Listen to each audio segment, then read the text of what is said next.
Knees have typically lasted about 15 years in the past.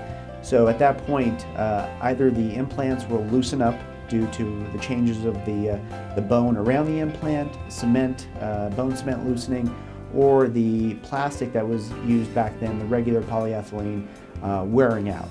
So when it wears out, the debris has to go somewhere. So your body has cells that gobble up the debris, and in that process, they release enzymes that destroy knee-to-weight bone.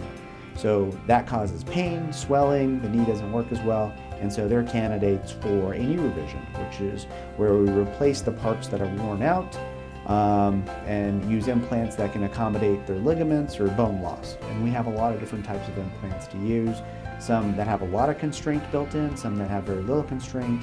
It all depends on the amount of bone loss and the ligaments that are left behind. Recovery for a knee revision is slightly longer than for a primary knee replacement, just because the surgery is more extensive. So the hospital stay instead of 2 days is typically 3 days.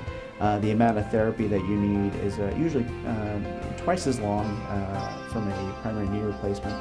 Surgery time can be, it's very variable for a knee revision because it depends on the parts that I have to replace. How easy is it for me to get the parts that have been put in originally? So it can be anywhere from an hour and a half to 3 hours for what needs to be revised.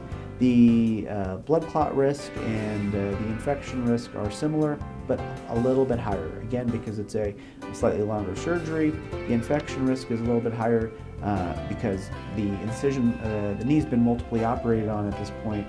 And also, people are usually a little bit older when they're ready for a knee revision. The key is that you're revising the knee for reasons that you understand. So pain alone is not a reason to revise the knee. You have to know the underlying cause, whether the components have been put in by a surgeon who didn't put them in quite the right spot, things were not balanced well, so there's a lot of play in the knee, ligaments have torn since then for whatever reason, or something is loosened or worn out. So once you have a good reason, or infection, if you have bacteria in the knee, if you have a good reason, then you're likely to have a very good outcome. I think to do a knee revision without having specialty training leads you to a higher complication rate. If you haven't had the training and haven't worked with experts that have revised knees, you're more likely to make more mistakes and possibly even make a bad issue even worse.